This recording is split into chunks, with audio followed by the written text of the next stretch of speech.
Good morning, friends, and welcome back to the online learning platform at Department of Civil Engineering. I'm Rajesh Gopinath, and you are along with me for the course Occupational Health and Safety. Now, if you recollect, in the previous session, we had discussed about the principles and rights of OS administration. Friends, in today's class, we shall try to understand the national policy on safety, health, and environment at work. And I am talking in the context of our country, that is India. So, this information which has been drafted for you is after referring the policy which has been uploaded on the government website with respect to the Department of Labor and employment. Okay, so today's presentation, first I will give you a brief introduction. Okay, and there will be a small preamble, goals and objectives. Now after I confirm serial number 2, 3, and 4, okay, then I'll be moving on to what is called as the action program. Okay, so 5, 6, 7, 8, 9, 10, 11, 12. These attributes basically refers to the action program in the context of the national policy. So let's have a brief understanding, or a brief introduction to this course. Now friends, in the year 1950, okay, there was a joint committee which was framed by the ILO, International Labor Organization, and WHO, that is the World Health Organization. So in this committee, there were about 35 participating countries, and the agenda was the occupational health. Okay, now that is where they started framing the draft for policies on safety and health. Now moving on further, okay, if you're looking at the Constitution of India, okay, if you refer article 24, 39, and 42, and especially if you are looking at article 24, you will see that there is a mention that child labor is banned. Okay, and moving further ahead, there were several acts within our country itself, such as the Factories Act in 1948, or look at your 1986, the Dock Workers Act, or the 1952 Mines Act, or recently 1996, the Construction Workers Act, and 2 years later we had 1998, that is Employees State Insurance Act. And overlooking all this, one incident which changed the face of occupational safety, that is Bhopal gas tragedy, which had occurred on December 2nd and 3rd of 1984. Friends, basically, the national policy of our country on occupational health and safety has evolved due to the inputs, due to the facets of these mentioned salient points. Now let's try to understand the preamble of this national policy. Basically, if you look at our Constitution of India, okay, there are provisions which have been enlisted for the rights of a citizen. Okay, not only that, even those provisions include directive principles for the state. That is, when the state government has to prepare their individual policies for the safety and health aspects with respect to the state, okay, the directive principles, the guiding principles have also been provided in the preamble. So what does these directive principles include? They speak about the health and strength, okay, of the employees, irrespective of men or women. Okay, they speak about how there should be no abusing to occur with respect to children. Okay, and this also says that just because a certain class of citizens are in a very poor economic state, they should not be forced into any kind of employment which can harm their health. Okay, now there are several such aspects which have been mentioned. Okay, also the government of India recognizes the aspect that if the safety and health is a prime concern of every employer, okay, then it is obvious that there will be growth in terms of productivity, in terms of economy, and the social growth. It's obvious. In case if you provide inhuman conditions for the workers, then they would fall sick. Okay, there would be more of absenteeism, and more of absenteeism would result in reduced productivity. Okay, now moving further, the preamble also speaks about the main attribute, that is safe and healthy working environment is a fundamental human right. Okay, the preamble also says that as we move on from year to year, decade to decade, okay, there are certain changes which can be expected. It could be with respect to the job patterns, it could be with respect to the technology. So now with all these advancements taking place, okay, we can always expect new risks to the health and safety. Now, the preamble also focuses on certain class of people, that is, the vulnerable group of employees, okay, which results from a mobility from their state to other states. I am referring to the migrant employees. Okay, now let's move further and let's try to understand the goals of this national policy. Basically, there are various goals, and one major among them is to provide a statutory framework on the occupational safety and health. The goal also speaks about providing administrative and technical support. Okay, now it is also imperative that you need to provide a system of incentives for the employers and employees to motivate them, and this motivation should eventually result in higher health and safety standards. They also speak about providing incentives which are not financial in nature. Okay. Now, another major goal of this policy is there should be a special focus on the research and development capability being enhanced. Okay. Now, with new threats coming up, we need new measures to handle it, and that can only happen when there is efforts in the research and development section. Also, it is not just enough that you create technologies and leave it. You also need to monitor it.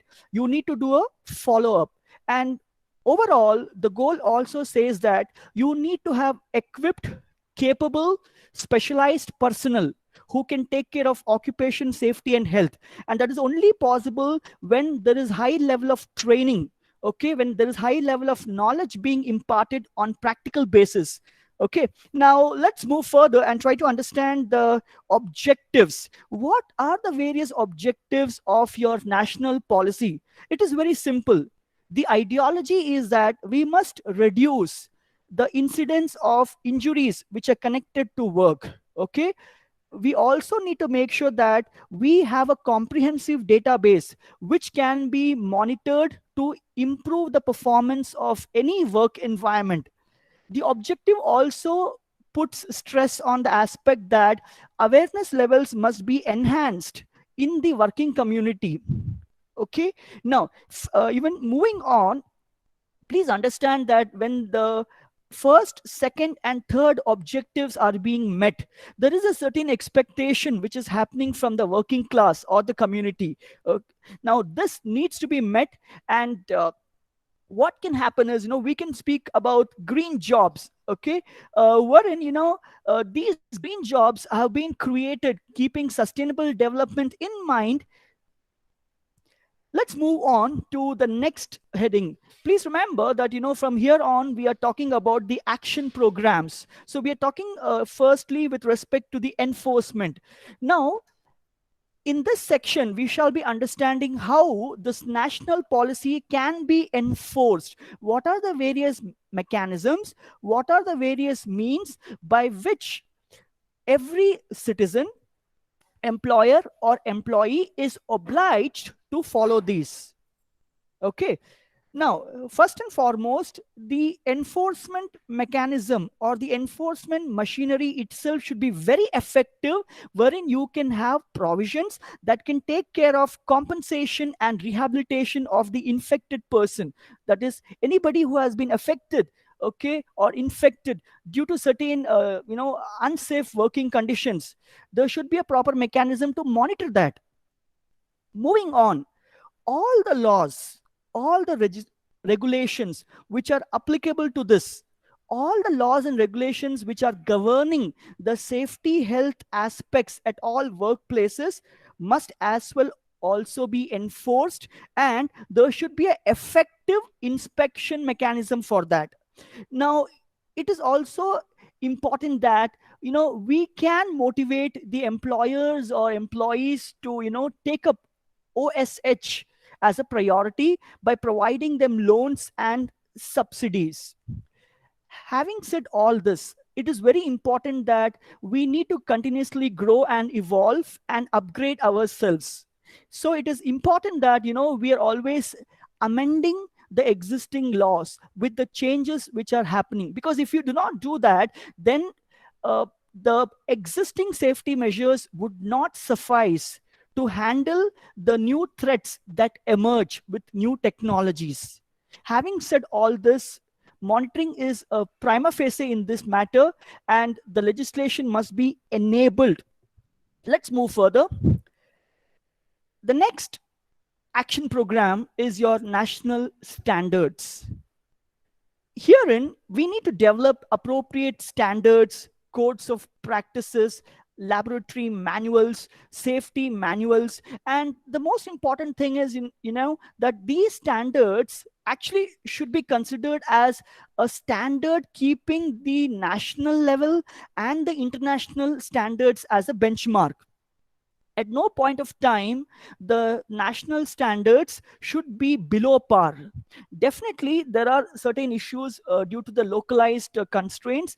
However, national policy clearly states that any standards, codes and manuals which have been developed, its implementation must be in the true spirit, its framing must be in the true spirit.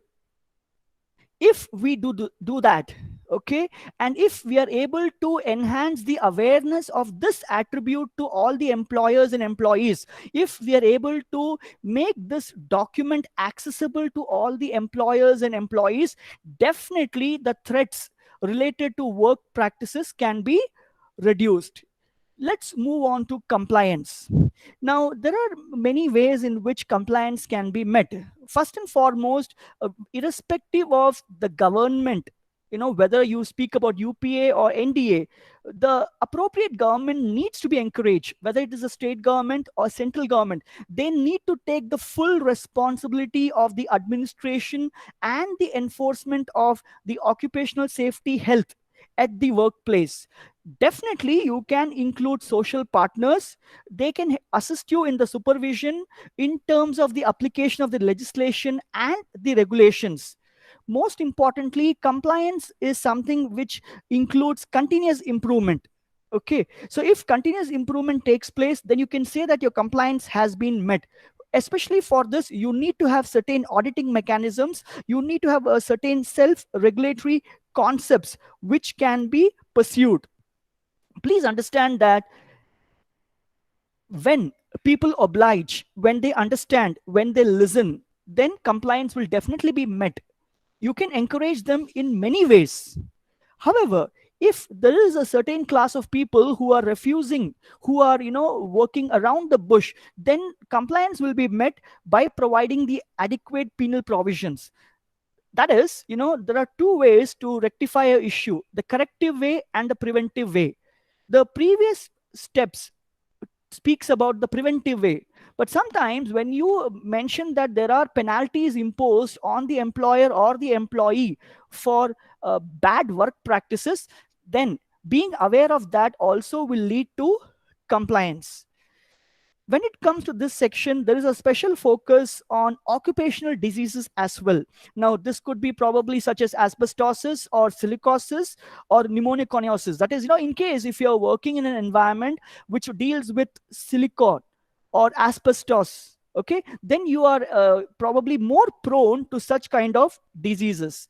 Now, let's move on to the awareness. Now, when I say awareness, we are basically talking about enhancing the awareness on safety, on health and the environment at workplace, and this can be achieved through various means. For instance, you can have a forum for consultation with representatives from the employers, from the employees and the community. You can always have joint labor management efforts. Now, when there is a joint effort which is coming from the management and the workforce, obviously we can ensure that the injuries and diseases can always be eliminated. Awareness is not to be restricted only to the employer or employees. It also needs to be put across to the entire community. However, this has to be done in a structured manner and, of course, specific as subjective.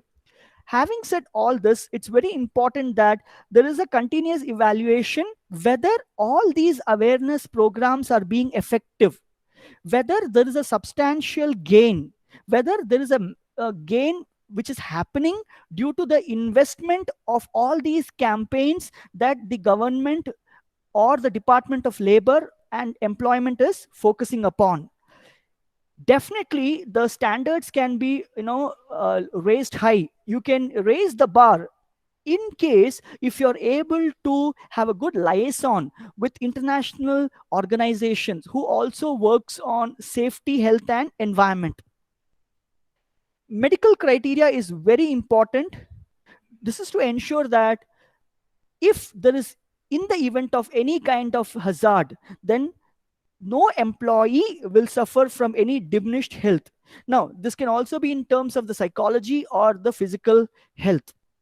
Finally, by providing the practical guidance and motivating all the employees and employers in one direction, and that direction being to reduce the incidence of any risks or any accidents which might happen at the workplace.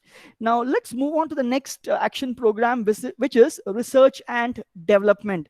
As I told you previously, with new technologies, there are new threats which are coming up. So we need to also be prepared in order to have new safety measures. And this is only possible when there is a focus on research and development in the domain of safety, health, and environment. Now you can go with innovative techniques. Now, since the world is talking about Internet of Things, since the world is speaking about digitization, you can also have computer aided risk assessment tools. We can have new approaches. However, the priority remains as per the national requirements. Another special focus, or specific focus rather, on research and development is on the latent diseases. That is, trying to establish a causal relationship between work environment and the diseases. Having said all this, please understand that it is not merely sufficient if theoretical knowledge is imbibed in you. The most important thing that we need to understand is accidents, incidents, injuries, hazards, near misses are practical events. So the knowledge has to be given in a practical manner. That is, my dear friends, the skills have to be imparted in a practical way. And how do you do that? By conducting training programs, by enhancing the number of workers who are exposed to these training programs, by having established OSH services, which is mainly focused upon promotion of health of the employees and especially the working conditions. Having said all this, how do we monitor? How do we speak about continuous improvement? How do we understand compliance is being met? It's only possible when you analyze the data which is provided with you. Only if you have data of the accidents which have happened over last 10 years, you will understand whether your safety measures are in place, whether your safety measures are effective. So it is very imperative that all probable statistics have to be compiled as per OSHA in a work environment. Also, it is very important that all this data must be shared on national occupational safety with different stakeholders through a proper system. If this information is easily available or accessible, even if your citations are displayed in the workplace, then it is very obvious that a person would be very careful when he is working. Now, having said that, you have data and the data is being analyzed. The next thing what we need to do is you need to review it. You need to review it to understand whether your safety measures are in place. Now, reviews basically can happen once in 5 years. However, it depends. Even if in case, if there are more accidents taking place, if the frequency is very high, then the review has to be done on a case study basis. Okay, but nevertheless, once you carry out a review, you need to analyze it and understand whether it has been effective. So it is not merely carrying out a review, but there should be a follow-up which has to be done to understand whether your measures have been successful. So, friends, with this, we end the presentation. And what we've understood today is we have understood the various aspects, attributes, and facet of the national policy of the government of India, framed by the Department of Labor and Employment. Okay, with respect to occupational safety, health, and environment at the workplace. These are the references for your kind perusal. As I said previously before the beginning of the session, kindly visit the website, the Ministry of Labor and Employment or Department of Labor and Employment, to have a better understanding of what all new provisions are in place, so that your knowledge is not restricted to the curriculum of the overseeing university, and you can learn much beyond that.